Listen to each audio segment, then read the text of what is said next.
Seorang pegawai kantoran bernama Kenichi Yamada baru saja menamatkan sebuah game. Pemuda itu tampak belum puas dengan game tersebut. Dia menginginkan sebuah game baru yang lebih menantang dan sulit untuk ditamatkan. Saat mencari game di internet, dia menemukan sebuah situs yang menyediakan game tanpa akhir. Dalam game itu terdapat beberapa tingkat kesulitan. Salah satunya adalah mode neraka dengan tingkat kesulitan tertinggi. Untuk kelas karakternya, pemuda itu memilih menjadi summoner dengan kelas sosial sebagai budak. Setelah melakukan beberapa penyesuaian, tanpa ragu dia pun memainkan game tersebut. Tiba-tiba dia terlahir kembali di dunia lain dan diberi nama Aren oleh ayahnya. Meskipun terlahir dari keluarga kasta terendah, Aren tetap bersyukur dan menantikan tantangan baru dalam hidupnya. Setahun berlalu, Aren belum bisa berbicara, tetapi dia sudah bisa berpikir dengan lancar dan memahami perkataan orang lain. Ayahnya adalah kepala keluarga pekerja keras bernama Rodan, sedangkan ibunya adalah Teresia, wanita cantik dan sangat ramah. Saat ini, Aren merupakan anak tunggal, tetapi melihat kedua orang tuanya yang saling mencintai, dia berasumsi hanya tinggal menunggu waktu saja sampai dirinya memiliki adik. Pada malam hari sebelum tidur, Aren mencoba membuka jendela status miliknya. Walau kehidupannya sebagai balita sangat menyenangkan, dia teringat bahwa dirinya harus menjadi seorang summoner. Setelah beberapa kali mencoba, Aren berhasil membuka status melalui sebuah buku. Saat dilihat, levelnya masih angka 1, sedangkan kelasnya adalah summoner sesuai dengan yang dia pilih. Karena levelnya yang masih rendah, dia hanya bisa memanggil binatang lemah seperti serangga. Namun, untuk memanggil serangga pun tampaknya masih sulit untuk tercapai. Aren harus menggunakan skill cipta terlebih dahulu sebelum melakukan pemanggilan. Keesokan harinya, ayah Aren bekerja menebang pohon, sementara ibunya mencuci baju di depan rumah. Siangnya, Aren diasuh oleh ibunya. Ketika memiliki waktu sendirian, dia segera membuka bukunya untuk melanjutkan pemanggilan yang tertunda kemarin. Dengan skill summonernya, Aren langsung mencoba memanggil serangga. Saat dipanggil, yang muncul adalah seekor belalang berukuran besar. Namun, tampaknya itu hanyalah binatang bodoh yang tidak mau menuruti perkataannya. Walau begitu, Aren tetap mendapatkan kenaikan status. Dia pun menamai belalang itu Denka. Sayangnya, tak lama setelah dipanggil, belalang itu langsung menghilang karena terinjak ibunya. Tak berselang lama, orang tua Aren kembali melanjutkan tugas mereka. Rodan sedang berburu bersama warga, sedangkan Teresia sedang bertani di ladang. Setelah beberapa hari mengutak-atik skill, Aren mencoba memanggil binatang buas serangga. Namun, yang muncul hanyalah seekor tikus yang sama bodohnya dengan Denka. Meski begitu, setidaknya tikus itu patuh saat diperintah. Bedanya, Denka memiliki kemampuan melompat, sedangkan Chorosuke memiliki kemampuan berlari. Melihat hal itu, Aren berasumsi bahwa dunia ini tampaknya dipenuhi monster kuat dengan berbagai kemampuan. Untuk saat ini, Aren bisa menaikkan statusnya dengan menyimpan 10 kartu binatang. Dengan cara itu, dia bisa mendapatkan XP dan kekuatannya jauh melampaui bayi biasa manapun. Tak lama kemudian, Rodan pulang dengan tubuh berlumuran darah. Namun, itu hanyalah darah buruan, dan Rodan tidak terluka sedikit pun. Rodan lalu mengajak Aren untuk melihat hasil buruannya. Di perjalanan, mereka melihat kawanan burung yang bisa terbang kemana saja. Menurut Rodan, burung-burung tersebut melambangkan kebebasan sejati.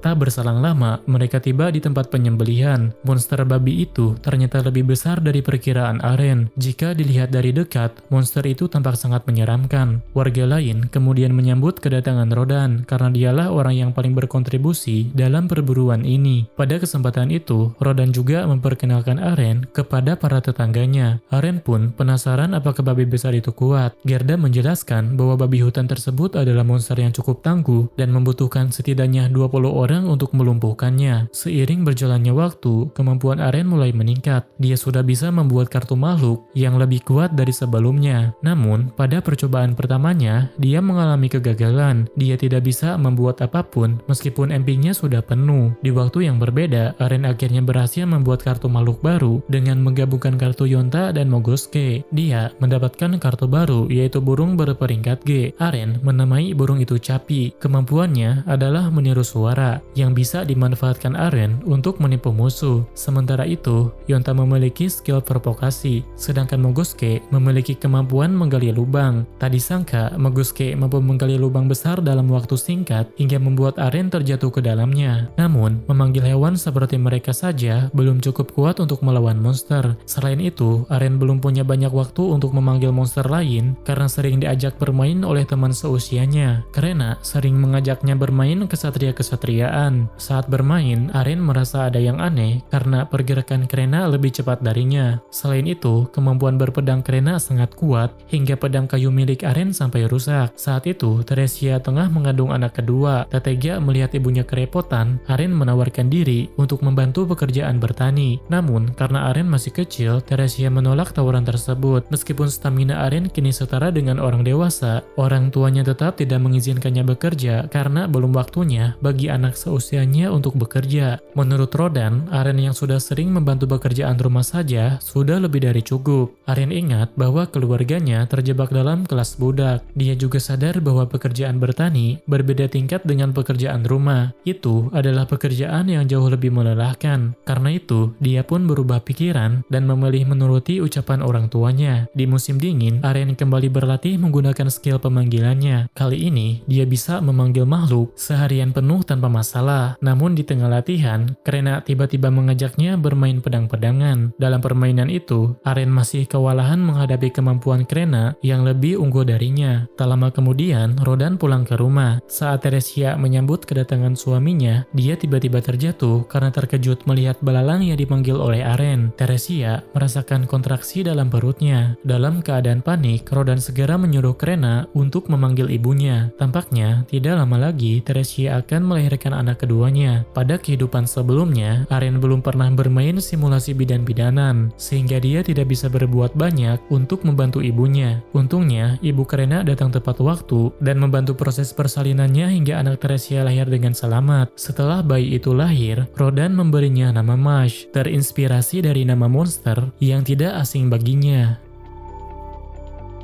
Di dunia ini, setiap anak yang berusia 5 tahun wajib mengikuti upacara penilaian. Upacara ini diikuti oleh semua kalangan. Jika ketahuan memiliki bakat, anak budak seperti Aren pun bisa terbebas dari perbudakan. Selain Aren, Krena juga akan mengikuti upacara tersebut. Krena sangat antusias. Dia berharap memiliki bakat sebagai pendekar pedang agar bisa menjadi kesatria. Setibanya di tempat penilaian, Aren melihat orang-orang yang berasal dari rakyat biasa. Dia tidak menyangka upacara itu akan diadakan secara bersama-sama. Hal itu membuatnya merasa gugup karena pakaian mereka terlihat rapi. Ketika semua sudah berkumpul, para penilai menjelaskan bahwa di negeri ini pernah ada pahlawan yang dulunya berasal dari kaum budak. Itulah sebabnya semua kalangan wajib mengikuti upacara ini. Setelah sambutan selesai, semua peserta masuk ke dalam ruangan. Di sana, Aren melihat patung Dewa Pencipta yang dulu mengirimkan surat padanya. Upacara penilaian pun dimulai. Putra kepala desa menjadi anak pertama yang dipanggil. Dengan menyentuh bola kristal, bakat dan atribut anak itu langsung terukir di sana. Formatnya sama persis seperti halaman status di buku miliknya Aren. Dari hasil penilaian tersebut, putra kepala desa memiliki bakat sebagai pedagang. Hasil itu membuat kepala desa sangat senang dan merasa bangga. Namun, tidak semua anak ditakdirkan memiliki bakat. Di antara mereka, ada yang kurang beruntung karena tidak memiliki bakat sama sekali. Ketika giliran Krena, terjadi situasi yang mengejutkan. Saat bakatnya dinilai, bola kristal bersinar terang dan atributnya jauh di atas rata-rata. Tampaknya Krena memiliki bakat sebagai Raja Pedang, salah satu dari yang terhebat. Melihat bakat Krena sebagai Raja Pedang membuat semua orang terkejut. Mereka tidak menyangka akan muncul Raja Pedang di desa terpencil ini. Sementara itu, ayah Krena sangat senang dan bangga kepada anaknya. Dia langsung merayakannya di depan orang-orang. Aren menjadi anak terakhir yang tersisa. Saat bakatnya diuji, ditemukan beberapa kejanggalan. Bola kristal tiba-tiba meredup lalu bersinar sangat terang. Namun, hasilnya sangat mengecewakan. Aren dinyatakan tidak memiliki bakat dan statistiknya tidak ada yang istimewa. Aren menyadari bahwa hal ini terjadi karena kesalahan sistem, tetapi dia tidak bisa berbuat apa-apa selain menerimanya dengan lapang dada. Dengan nada lembut, ayahnya mengajak Aren pulang karena ibunya menunggu mereka di rumah. Rodan mencoba menghibur putranya. Dia mengatakan bahwa bakat itu tidaklah penting dan walau tanpa bakat, Aren tetap menjadi putra kebanggaan mereka. Dari kejadian ini, Aren mempelajari satu hal.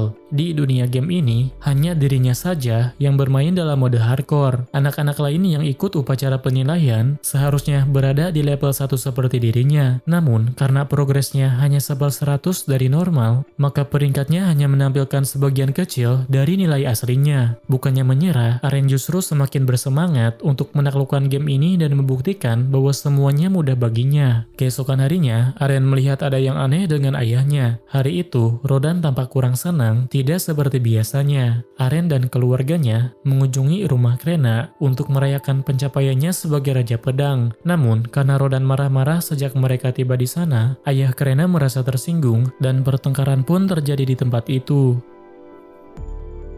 Aren dan Krena ingin menghentikan pertengkaran itu, tetapi mereka tidak perlu melakukan apapun karena para ayah tersebut ternyata lebih tunduk pada istri masing-masing. Setelah suasana mereda, barulah diketahui Rodan ingin memutus hubungan dengan keluarga Gerda. Alasannya karena Krena memiliki masa depan yang cerah dan Rodan merasa dirinya tidak pantas untuk bergaul dengan mereka lagi. Aren kemudian bertanya kepada istri Gerda apakah mereka memang selalu bertengkar seperti itu. Istri Gerda bercerita bahwa setelah memiliki anak, sifat mereka menjadi lebih lunak. Padahal dulu mereka adalah orang pemarah yang gemar baku hantam. Teresia menambahkan bahwa mereka berempat sebenarnya tumbuh di desa yang sama. 10 tahun lalu, ada kabar tentang pembukaan desa baru, sehingga mereka memutuskan ikut bergotong royong dan membangun rumah sendiri. Itulah sebabnya bentuk rumah mereka mirip satu sama lain. Keesokan harinya, Gerda mendapat kabar bahwa para kesatria akan datang menemui Krena. Karena itu, Krena yang sedang asyik bermain dengan Aren dipanggil ke pusat desa. Tak lama kemudian, para kesatria tiba. Krena sangat antusias melihat mereka. Akhirnya, setelah 3 tahun bermain kesatria-kesatriaan, dia bisa bertemu dengan kesatria sungguhan. Namun, karena Krena masih kecil dan belum pernah menggunakan pedang yang asli, Gerda menyatakan bahwa dia menolak menyerahkan anaknya sekarang. Kapten kesatria malah menuduh bahwa hasil upacara penilaian telah dipalsukan. Untuk membuktikan bahwa Krena benar-benar raja pedang, mereka mengadakan suatu duel. Gerda khawatir akan keselamatan anaknya, tetapi Krena maju tanpa ragu dan berduel melawan wakil kapten kesatria. Meski lawannya orang dewasa, Krena mampu menandinginya. Dalam pertarungan itu, dia membangkitkan kemampuan raja pedang dan meraih kemenangan telak. Dengan demikian, semua orang percaya bahwa Krena adalah raja pedang yang sesungguhnya. Gerda tertawa lega. Dia bersyukur anaknya selamat dan berhasil membuktikan kemampuannya. Ketua kesatria kemudian memuji Gerda karena telah membesarkan seorang raja pedang. Sambil menundukkan kepala, dia meminta maaf atas sikap kasarnya. Dia memuji putrinya yang memiliki bakat luar biasa dan ingin berdiskusi tentang masa depan. Gerda juga diizinkan membawa teman-temannya jika itu membuatnya merasa nyaman. Krena diajak berkumpul di rumah kepala desa. Aren memahami mengapa kapten kesatria dan anak kepala desa berada di sana. Namun, dia merasa heran karena anak berbakat kapak dan ayahnya juga ikut hadir. Tak lama kemudian, kapten kesatria Zenov memperkenalkan diri. Dia mengatakan bahwa dirinya diutus oleh Baron untuk memastikan kebenaran tentang kemunculan Raja Pedang. Namun, setelah menyaksikan duel tadi, hasilnya sudah jelas. Karena itu, desa perbatasan yang awalnya akan dinamai sesuai nama kepala desa akan diganti menjadi Desa Krena. Hal itu dilakukan sebagai penghormatan atas lahirnya seorang Raja Pedang. Zenov juga bercerita bahwa 3 tahun lalu, seorang master pedang lahir di keluarga Kon dan mengabdi pada keluarga kerajaan. Namun, dia gagal memenuhi harapan karena ternyata orang itu hanyalah pendekar pedang biasa.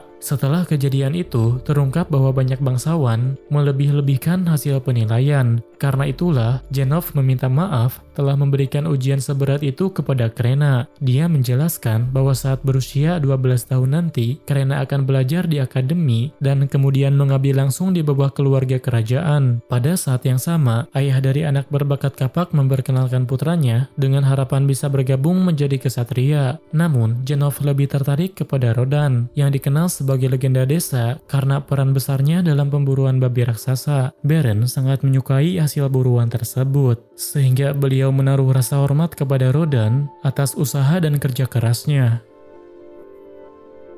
Setelah sekian lama, skill summon milik Aren akhirnya naik level. Kini, dia memiliki beberapa skill baru dan pemanggilan untuk makhluk rank F juga telah terbuka. Kenaikan level ini membuat Aren sangat antusias. Dia benar-benar bersemangat dan berharap suatu hari nanti bisa memanggil makhluk kuat seperti naga. 2 tahun kemudian, Teresia mengandung anak ketiganya. Untuk meringankan beban ibunya, Aren membantu pekerjaan rumah seperti bebersih dan mencuci piring. Karena tendangan bayi di dalam kandungannya terasa lembut, tersambut, Teresia berasumsi bahwa anak berikutnya adalah perempuan. Sesuai kesepakatan dengan suaminya, kali ini Teresia yang akan memberikan nama. Saat membicarakan nama, Arin tanpa sengaja membuka buku dan membaca nama Elmea. Mendengar itu, dia langsung ditegur oleh ayahnya karena nama tersebut adalah nama dewa yang tidak boleh disebut sembarangan. Untuk mengalihkan perhatian, Arin membahas luka ayahnya yang telah pulih. Rodan pun menjelaskan bahwa dirinya telah lulus ujian dewa saat berburu tadi. Menurut Rodan, itu adalah momen spesial yang terjadi ketika berburu. Namun, dari sudut pandang Arin, yang terjadi pada ayahnya adalah kenaikan level. Walaupun tidak bisa melihat statusnya, Arin percaya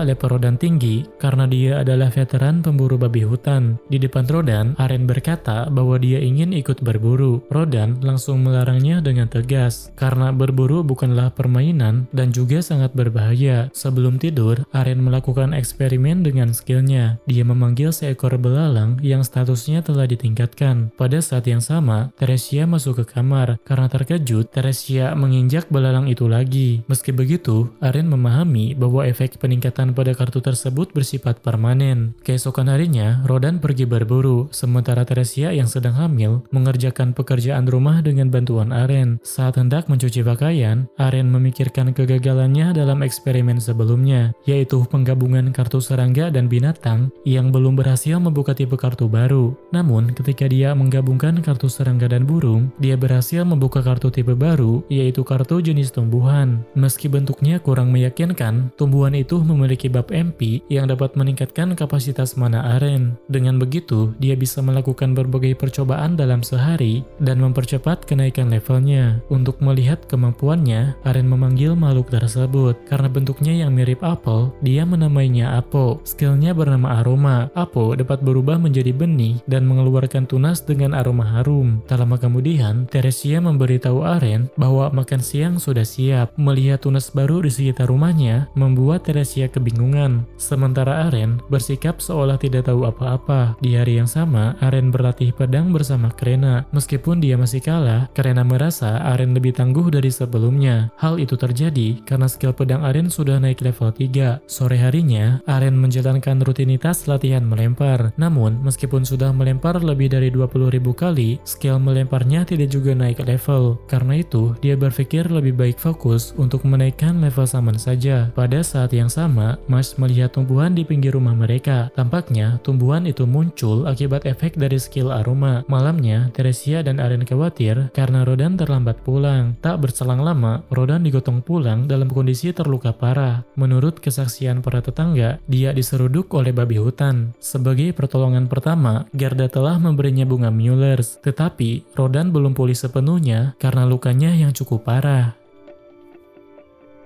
Gerda menjelaskan bahwa insiden ini terjadi karena ulah rakyat jelata. Beberapa hari sebelumnya, mereka dipanggil oleh kepala desa dan diminta ikut berburu karena daging babi hutan sangat berharga. Selain itu, karena sebelumnya komandan kesatria mengakui kemampuan Rodan, mereka merasa aman berburu selama Rodan berada di sana. Sebenarnya, Gerda keberatan jika para amatir ikut serta, namun dia tidak bisa menolak perintah kepala desa. Parahnya lagi, beberapa hari sebelum pemburuan, orang-orang itu menyepelekan tugas tersebut. Mereka tampak merasa gengsi karena harus diajari oleh seorang budak tani. Saat pemburuan dimulai, mereka diberi tugas paling mudah. Namun, mereka malah ketakutan dan kabur, sehingga seluruh rencana menjadi kacau. Ketika babi hutan hendak menyerang salah satu dari mereka, Rodan melindunginya dengan mengorbankan dirinya sendiri. Akibatnya, Rodan terkena serudukan dan mengalami luka parah. Dari kejadian itu, Arin merasa dirinya tidak bisa berbuat apa-apa. Dia hanya sibuk menaikkan kekuatan sendiri sebagai seorang gamer.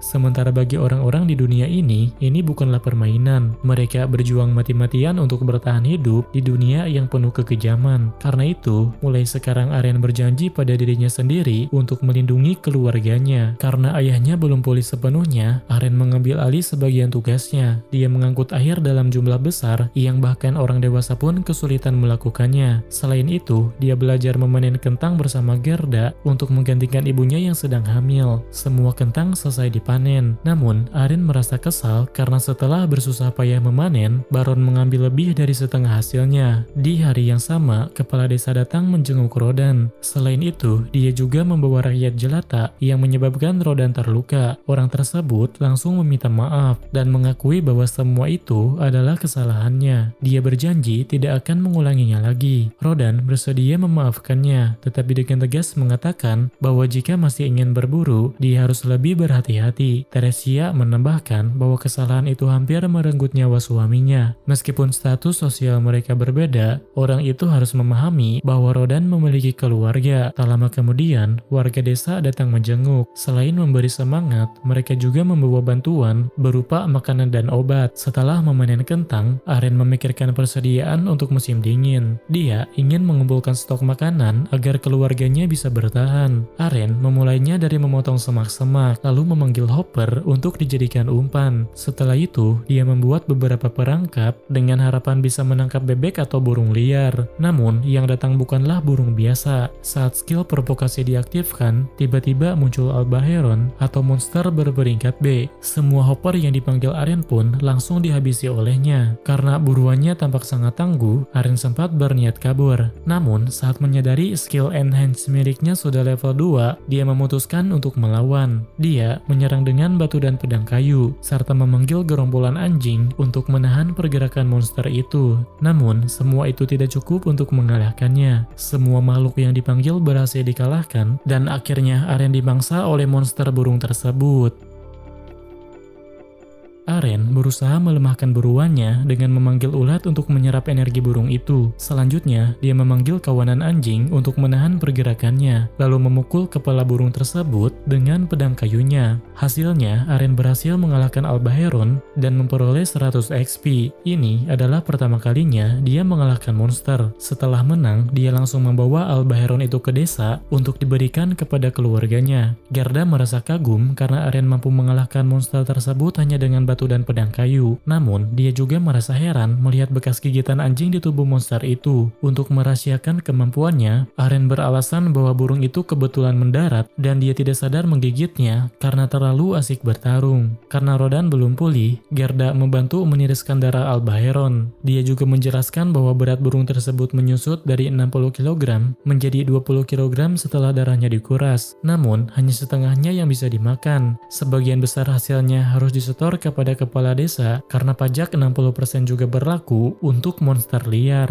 Gerda juga menunjukkan bahwa Albaheron memiliki batu sihir yang bisa dijual dengan harga mahal. Namun, karena yang berburu adalah anak kecil yang ayahnya sedang terluka parah, Gerda berencana menggunakan alasan itu untuk meminta keringanan pajak. Aren sendiri memiliki rencana untuk menghindari pajak tinggi dari kepala desa. Saat bertemu dengannya, kepala desa mengatakan bahwa Baron meminta setoran daging lebih banyak tahun ini. Namun, karena kepala desa merasa bersalah atas insiden yang menimpa Rodan, dia hanya menerima sayap dan batu sihir, sementara sisanya diberikan untuk keluarga Aren. 1 ekor Albaheron saja belum cukup untuk kebutuhan musim dingin. Karena itu, Aren mencoba berburu lagi dengan menggunakan strategi yang sama. Kali ini, 2 Albaheron terpancing sekaligus. Saat burung-burung itu mendarat, Aren segera mengamankan Hopper, lalu menyerap energi mereka menggunakan ulat miliknya. Ketika Albaheron mulai melemah, dia melempar batu ke kepala mereka. Terakhir, para anjing diperintahkan menjatuhkan mereka agar Aren bisa mengalahkannya dengan pedang kayu. Dengan cara itu, dia berhasil menangkap 2 Albaheron tanpa kehilangan satupun monster panggilan. Setelah itu, Aren mendapatkan 200 XP. Karena XP-nya telah mencapai batas maksimal, dia naik ke level 2. Setelah naik level, HP dan MP-nya pulih sepenuhnya. Namun, kenaikan statusnya hanya 60% dari yang seharusnya, sehingga dia belum merasakan keuntungan besar dari peningkatan level tersebut. Meski begitu, Aren tetap senang karena ini adalah pertama kalinya dia naik level. Aren berpikir mungkin sudah saatnya memberitahu orang tuanya tentang hal ini. Setelah membawa Albaheron ke rumah, dia berlatih pedang bersama Krena sambil memikirkan langkah selanjutnya. Karena Albaheron sedang bermigrasi, dia berniat mengejar level 3 dengan memburu 20 ekor lagi. Saat sedang memikirkan hal itu, Krena diam-diam menyelinap ke belakang dan menyerang menyerang kepalanya.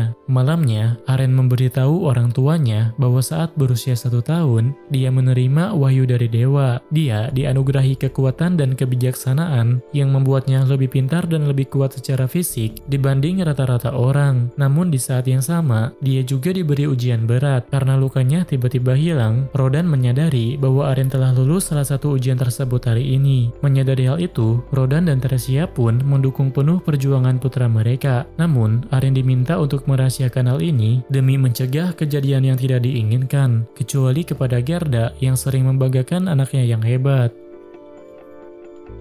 Saat musim dingin, Aren dan Gerda pergi ke kota untuk berdagang sekaligus membeli kebutuhan harian. Di perjalanan, Aren memberitahu Gerda bahwa dirinya diberkati sekaligus diuji oleh dewa. Gerda sebenarnya sudah menduga bahwa Aren bukan anak biasa, tetapi dia tidak menyangka Aren berada di level yang berbeda. Dia berkata, pantas saja Rodan begitu kegirangan. Karena ini pertama kalinya Aren berdagang di kota, Gerda berniat mengajarinya pengetahuan dasar tentang perdagangan. Dia juga menjelaskan aturan umum tentang pajak 60% yang dibebankan kepada budak, sementara rakyat biasa tidak dikenai aturan tersebut. Aren bertanya bagaimana cara terlepas dari status budak. Gerda menjawab bahwa seseorang harus membayar upeti sebanyak 10 koin emas atau diberi status rakyat biasa oleh Baron secara langsung. Karena keluarganya akan bertambah anggota baru, Aren memperkirakan dia membutuhkan 50 koin emas untuk membebaskan semuanya. Sesampainya di toko, Gerda menukar 5 paket dendeng babi, sedangkan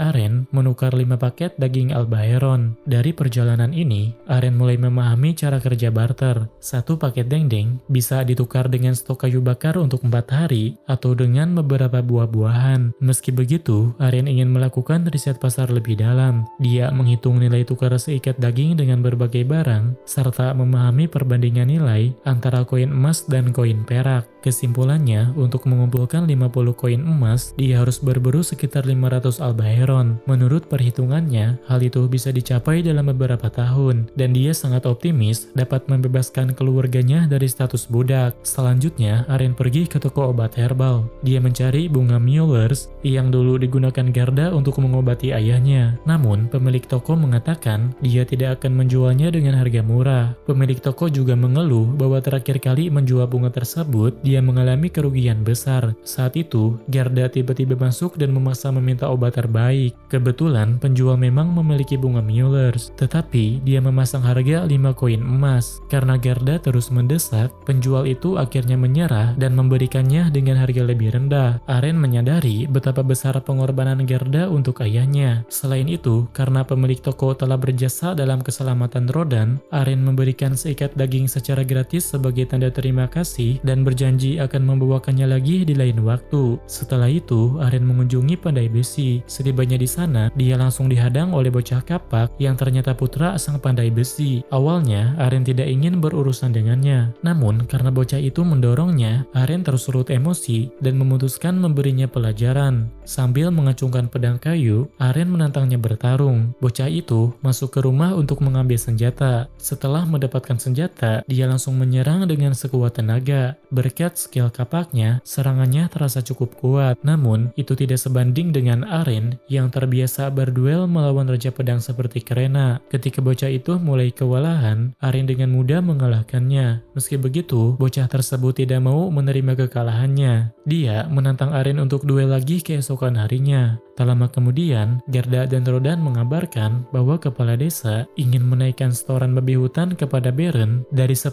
menjadi 15 ekor. Untuk memenuhi permintaan itu, Aren mulai memikirkan strategi dengan melibatkan rakyat biasa dalam pemburuan. Di hari yang berbeda, para warga bersiap untuk berburu. Kali ini, Aren ikut serta dalam pemburuan tersebut. Namun, karena dia masih anak-anak, ayahnya tidak mengizinkannya berburu secara langsung. Aren hanya bertugas menyiapkan strategi dan juga mengawasi yang lain. Pada saat yang sama, orang yang setahun lalu diselamatkan oleh Rodan kembali meminta maaf atas perbuatannya. Dia bahkan meminta Rodan untuk tidak menghiraukannya jika sesuatu terjadi padanya nanti. Namun, Rodan menyuruhnya untuk tetap tenang dan fokus fokus pada tugasnya. Saat keluar dari desa, Aren melihat pegunungan yang di dalamnya terdapat naga putih. Dari pegunungan itu pula, babi hutan turun setiap musim gugur untuk mencari makan. Tak berselang lama, perburuan mereka dimulai. Dalam strategi kali ini, 2 orang ditugaskan sebagai umpan. Satu tim menghadang dari depan, sementara tim penyerang datang dari sisi kiri dan kanan. Ketika babi hutan kesulitan bergerak, giliran para pemula membantu menghabisinya. Dalam waktu singkat, babi hutan pun berhasil dikalahkan.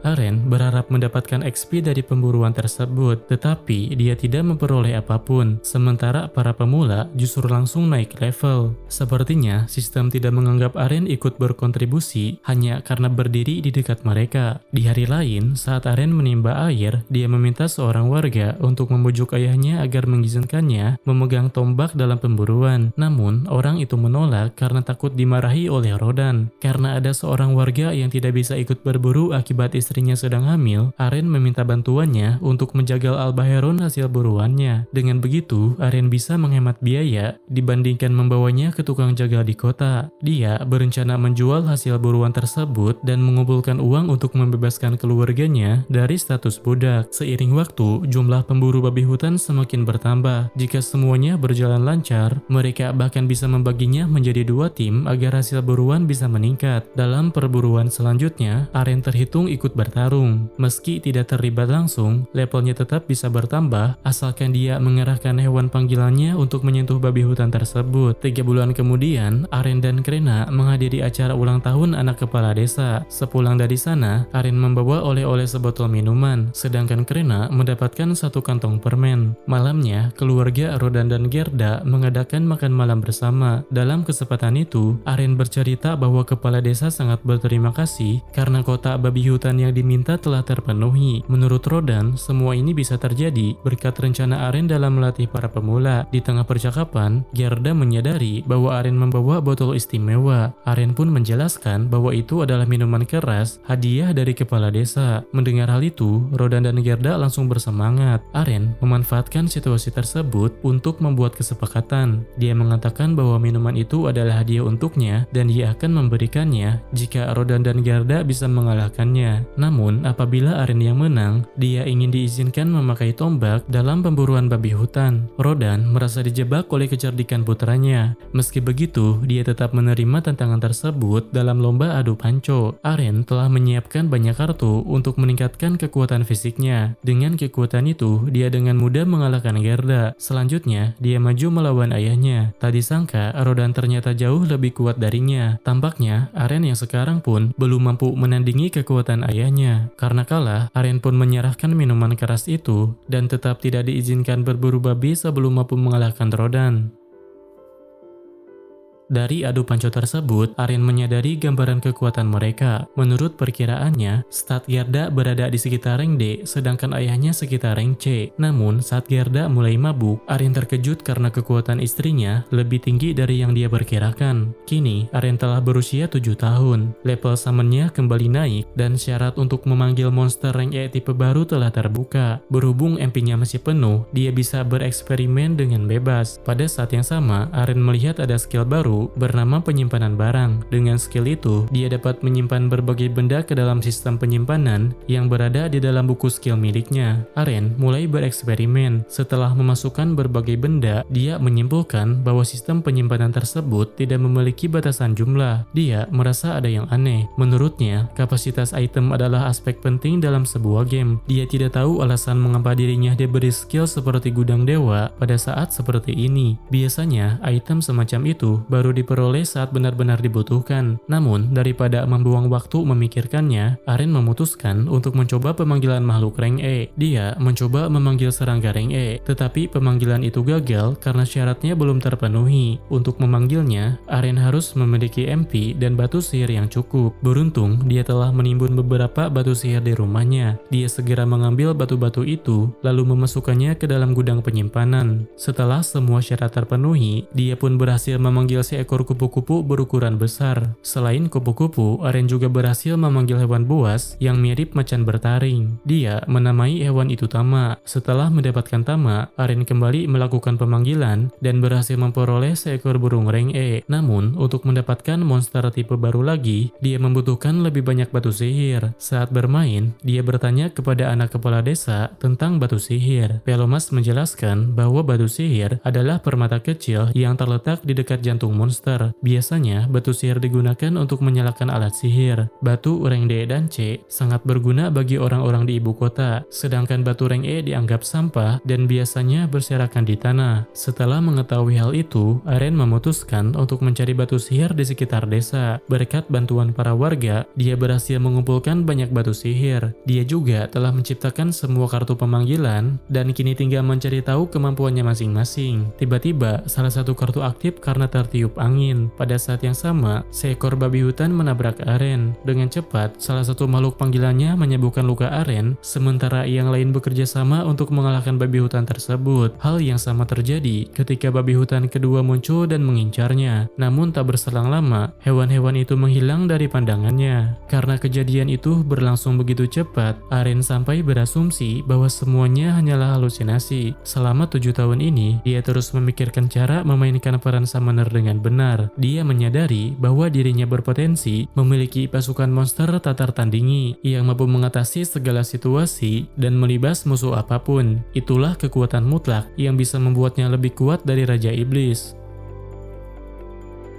Di hari yang berbeda, kepala desa memanggil Rodan dan Gerda. Kali ini, dia menyampaikan bahwa Beren akan berkunjung bulan depan. Alasannya, Beren ingin melihat langsung pemburuan babi hutan yang dilaksanakan di desa mereka. Rodan tidak keberatan, tetapi dia mempertanyakan mengapa Aren juga diajak. Kepala desa menjelaskan bahwa mereka membutuhkan pemandu untuk mendampingi Beren selama berada di desa. Dia berharap Aren bisa menemaninya sejak jamuan makan malam hingga hari perburuan. Sebenarnya, Aren tidak terlalu peduli pada Beren, tetapi dia ingin memanfaatkan kesempatan ini untuk mendapat pengakuan agar status sosialnya bisa dinaikkan. Karena itu, dia bersedia menjadi pemandu. Beren Grenfell tiba di desa Krena bersama dengan putrinya. Dia menyampaikan kepada kepala desa bahwa dirinya menghargai kerja keras dalam membangun desa Krena. Menurutnya, selama 15 tahun terakhir, tidak ada wilayah yang berkembang sepesat daerah Grenfell ini. Beren juga meminta maaf atas keributan soal permintaan daging babi. Dia sadar bahwa permintaan itu membebani desa, tetapi dia tidak bisa menolak karena itu perintah raja. Selain itu, dia menyebut bahwa biang kerok semua ini adalah Piskon Karnel yang sengaja menyinggung perburuan babi saat menghadap raja. Untuk mengganti suasana, Beren dan putrinya kemudian disuguhi hidangan. Setelah mencicipinya, Beren dan Cecil sangat menyukainya. Saat Beren bertanya tentang makanan tersebut, Aren menjelaskan bahwa itu adalah hidangan burung Albeheron, hasil buruan kemarin yang dibumbui racikan herbal. Beren sempat mengira Aren adalah putra kepala desa. Namun, ketika kepala desa meluruskan bahwa Aren adalah budak putra Rodan, Cecil langsung terkejut karena biasanya budak tidak diperbolehkan masuk ke ruang tamu. Beren segera menegaskan bahwa budak juga merupakan warganya dan melarang Cecil merendahkan mereka. Meski begitu, Cecil tetap tidak senang dan menatap Aren dengan sinis. Komandan Kesatria berharap Aren siap menjelaskan detail pemburuan esok hari. Menurutnya, menangkap 20 babi hutan dalam setahun adalah hal yang sangat sulit. Jika tidak mampu, para kesatria akan mengambil alih tugas tersebut. Untuk memastikan kemampuan para budak tidak diremehkan, Aren dengan tegas mengatakan bahwa 20 ekor adalah jumlah yang kecil. Mereka tidak mengalami kesulitan dan dia akan membuktikannya besok. Keesokan harinya, para kesatria datang ke lokasi pemburuan. Rombongan Beren diminta menyaksikannya di atas menara, sementara para pemburu bersiap menghadapi babi hutan raksasa. Kali ini, mereka mengenakan perlengkapan penuh. Dengan memanfaatkan hasil buruan tahun lalu, kulit dan tulang babi dijadikan perlengkapan. Sementara itu, tim umpan mengenakan perlengkapan ringan agar dapat bergerak lebih cepat. Tak lama kemudian, seekor babi hutan berhasil terpancing. Saat tiba di lokasi pemburuan, tim penahan langsung menjepitnya dengan 2 dinding kristal. Sementara garda depan menyerang dengan tombak. Leher babi merupakan titik vital, dan Rodan menyerang bagian itu untuk menghabisinya. sebaliknya, Cecil yang awalnya sombong kini tampak tidak berdaya, sedangkan Baron dan Jenov terkesan oleh kelihayan mereka. Menurut Jenov, mereka mungkin bukan kesatria, tetapi layak disebut prajurit. Tak berselang lama, tim umpan dikejar dua babi sekaligus. Jenov memerintahkan pasukannya untuk membantu, tetapi Aren segera menahannya karena para pemburu sudah terlatih menghadapi situasi seperti ini. Sesuai latihan, mereka terbagi menjadi dua kelompok. 10 tahun yang lalu, Rodan dan yang lainnya tidak sanggup melakukan hal tersebut. Namun, berkat strategi dan latihan dari Aren, proses berburu kini jauh lebih efisien. Setelah ketiga babi berhasil ditaklukkan, Aren menjelaskan bahwa 7 ekor telah diperoleh sebelum Baron datang. Artinya, tersisa 10 lagi yang akan terpenuhi bulan depan. Mendengar itu, Baron merasa lega. Tampaknya, bantuan para kesatria memang tidak diperlukan.